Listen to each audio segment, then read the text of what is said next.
नमस्कार। आकाशवाणी देहरादून से प्रस्तुत हैं प्रादेशिक समाचार। पहले मुख्य समाचार। प्रधानमंत्री नरेंद्र मोदी ने कहा, दूरदर्शी वैज्ञानिकों से भविष्य की चुनौतियों का समाधान मिलने से भारत अंतरिक्ष प्रौद्योगिकी में नए मानक स्थापित कर रहा है। प्रधानमंत्री ने आकाशवाणी से मन की बात में संविधान निर्माण में संविधान सभा के सदस्यों को नमन किया। नागरिकों से इन महान नेताओं के विचारों से प्रेरणा लेने का आग्रह किया। प्रदेश में निकाय चुनाव के लिए राजनीतिक दलों का प्रचार चरम पर और खेल मंत्री रेखा आर्य ने अल्मोड़ा में राष्ट्रीय खेलों के आयोजन स्थल का निरीक्षण किया। प्रादेशिक समाचारों के साथ मैं सुशील पुरोहित और अब समाचार विस्तार से। प्रधानमंत्री नरेंद्र मोदी ने कहा है कि भारत प्रखर वैज्ञानिकों और नवोन्मेषी वैज्ञानिकों की बदौलत अंतरिक्ष प्रौद्योगिकी के क्षेत्र में नए मानदंड स्थापित कर रहा है, जिससे भावी चुनौतियों के समाधान उपलब्ध होंगे। आज आकाशवाणी से मन की बात कार्यक्रम की 118वीं कड़ी में उन्होंने अंतरिक्ष के क्षेत्र में देश की हाल की उपलब्धियों की सराहना की। एक भारतीय स्पेस टेक स्टार्टअप बेंगलुरु के पिक्सेल ने भारत का पहला निजी सैटेलाइट कॉन्स्टेलेशन फायरफ्लाई सफलतापूर्वक लॉन्च किया है। यह सैटेलाइट दुनिया का सबसे high resolution hyper spectral satellite constellation है। प्रधानमंत्री ने अंतरिक्ष में उपग्रहों की डॉकिंग में मिली सफलता के संबंध में कहा कि यह तकनीक अंतरिक्ष केंद्रों को सामग्री की आपूर्ति और अंतरिक्ष में यात्रियों को भेजने के लिए महत्वपूर्ण है। उन्होंने देशवासियों को 75वें गणतंत्र दिवस की भी अग्रिम शुभकामनाएं दी। इस बार का गणतंत्र दिवस बहुत विशेष है। ये भारतीय गणतंत्र की 75वीं वर्षगांठ है। संविधान लागू होने के 75 साल हो रहे हैं। मैं संविधान सभा के उन सभी महान व्यक्तित्वों को नमन करता हूं जिन्होंने हमारा पवित्र संविधान दिया। प्रधानमंत्री ने 25 जनवरी को मनाए जाने वाले राष्ट्रीय मतदाता दिवस के महत्व की भी चर्चा की। उन्होंने कहा कि यह दिन इसलिए महत्वपूर्ण है क्योंकि इसी दिन भारत के चुनाव आयोग की स्थापना हुई थी। 25 जनवरी को नेशनल वोटर्स डे है। इस दिन भारतीय निर्वाचन आयोग की स्थापना हुई थी। हमारे संविधान निर्माताओं ने संविधान में हमारे चुनाव आयोग को लोकतंत्र में लोगों की भागीदारी को बहुत बड़ा स्थान दिया है। उत्तर प्रदेश में प्रयागराज में चल रहे कुंभ मेले के संबंध में श्री मोदी ने कहा कि यह समता समरसता का एक असाधारण संगम है। प्रधानमंत्री ने नेताजी सुभाष चंद्र बोस के योगदान को याद करते हुए कहा कि 23 जनवरी को नेताजी की जयंती पराक्रम दिवस के रूप में मनाई जाएगी। उत्तर रेलवे ने महाकुंभ मेले के लिए श्री माता वैष्णो देवी रेलवे स्टेशन कटरा और प्रयागराज के बीच 3 विशेष रेलगाड़ियों की घोषणा की है। पहली रेलगाड़ी 24 जनवरी को श्री माता वैष्णो देवी कटरा स्टेशन से तड़के 3:50 पर रवाना होगी और 25 जनवरी को शाम 4:25 पर प्रयागराज पहुंचेगी। उसी दिन यह प्रयागराज से कटरा के लिए रवाना होगी। कटरा स्टेशन से अगली 2 रेलगाड़ियां 7 और 14 फरवरी को चलेंगी और अगले दिन प्रयागराज पहुंचेंगी। प्रयागराज से ये रेलगाड़ियां 8 और 15 फरवरी को शाम 7:30 बजे कटरा के लिए रवाना होंगी और अगले दिन रात 10 बजे कटरा रेलवे स्टेशन पहुंचेंगी। देहरादून जिला प्रशासन ने सीमांत क्षेत्र त्यूणी के बच्चों को नवोदय विद्यालय की प्रवेश परीक्षा के लिए चकराता में बनाई गई परीक्षा केंद्र तक लाने व ले जाने हेतु वाहनों की व्यवस्था की है। जिलाधिकारी सविन बंसल के निर्देशों के अनुपालन में जिले में उत्कर्ष परियोजना के तहत स्कूलों में संसाधनों की व्यवस्था की जा रही है। इसके अलावा जवाहर नवोदय विद्यालय और राजीव गांधी नवोदय विद्यालय में सुविधा बढ़ाने के लिए जिलाधिकारी ने स्वीकृति देते हुए फंड उपलब्ध कराने की बात कही है। ये समाचार आकाशवाणी के देहरादून केंद्र से प्रसारित किए जा रहे हैं। ताज़ा समाचार के लिए आप हमारे सोशल मीडिया एक्स व Facebook page Akashvani news Uttarakhand को फॉलो कर सकते हैं। साथ ही ये समाचार हमारे YouTube channel Akashvani news Uttarakhand पर भी उपलब्ध हैं।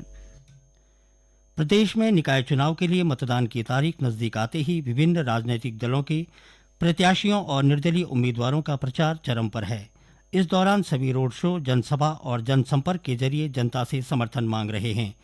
इसी कड़ी में मुख्यमंत्री पुष्कर सिंह धामी ने आज चंपावत के बनबसा में नगर पंचायत अध्यक्ष पद प्रत्याशी और अन्य सभासद प्रत्याशियों के पक्ष में रोड शो कर जनता से भाजपा को प्रचंड मतों से विजयी बनाने की अपील की।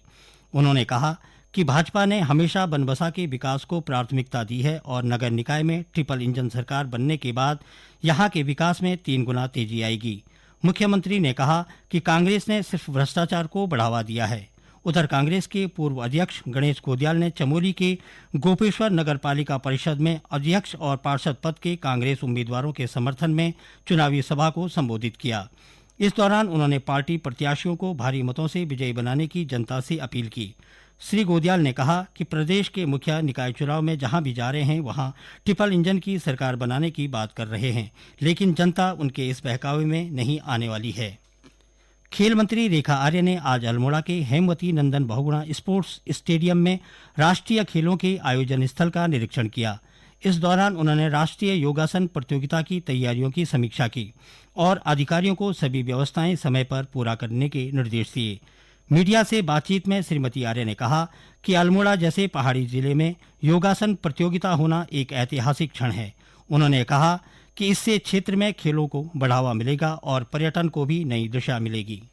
30th नेशनल गेम की शुरुआत 28 जनवरी से माननीय प्रधानमंत्री जी के कर कमलों से देहरादून में इसका शुभारंभ होने जा रहा है। उसी क्रम में एक इवेंट के रूप में योगासना, जो कि हमारा पारंपरिक खेल है, उसको हम लोग अपने जनपद अल्मोड़ा में हम लोग करवा रहे हैं। आज उसी की तैयारी और उसी की समीक्षा करने में यहाँ पर पहुंची हूँ, जिसकी तैयारियों का स्वरूप जो है वह काफी हद तक तैयारी की ओर अग्रसर है। निश्चित रूप से मैं समझती हूँ कि योगासना का अपने जनपद और खासकर पहाड़ी जनपद अल्मोड़ा में किया जाना बहुत ही ऐतिहासिक दिन होगा।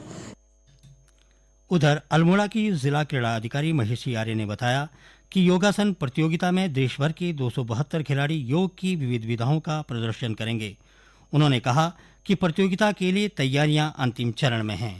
38वीं नेशनल गेम जो कि उत्तराखंड में दिनांक 28 जनवरी से 14 फरवरी के बीच में आयोजित होने हैं, इसमें एक इवेंट योगासना का अल्मोड़ा को दिया गया है और इसमें जो हमारी तैयारियां हैं वो लगभग हमारी मतलब चल रही हैं, समाप्ति की ओर ही हैं, जिसमें कि हमारा जो मेन मुख्य स्टेडियम के द्वार पर इंटरलॉकिंग का काम, प्लस यहाँ पर वॉल पेंटिंग और प्लस जो हाई मास्क लाइट्स यहाँ पर लगनी है उसका काम जल्द ही 2-4 दिन में यहाँ पर कंप्लीट हो जाएगा।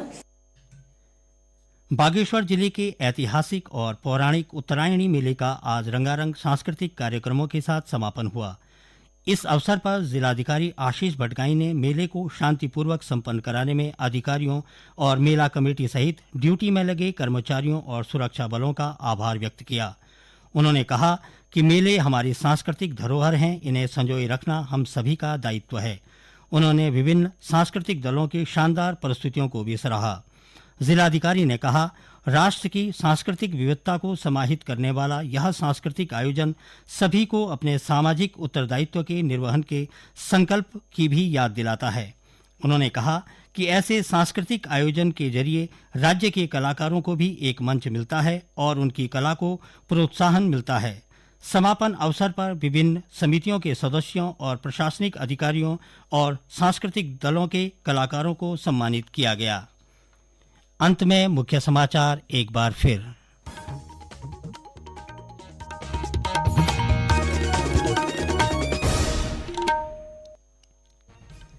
प्रधानमंत्री नरेंद्र मोदी ने कहा, दूरदर्शी वैज्ञानिकों से भविष्य की चुनौतियों का समाधान मिलने से भारत अंतरिक्ष प्रौद्योगिकी में नए मानक स्थापित कर रहा है। प्रधानमंत्री ने आकाशवाणी से मन की बात में संविधान निर्माण में संविधान सभा के सदस्यों को नमन किया। नागरिकों से इन महान नेताओं के विचारों से प्रेरणा लेने का आग्रह किया। प्रदेश में निकाय चुनाव के लिए राजनीतिक दलों का प्रचार चरम पर और खेल मंत्री रेखा आर्य ने अल्मोड़ा में राष्ट्रीय खेलों के आयोजन स्थल का निरीक्षण किया।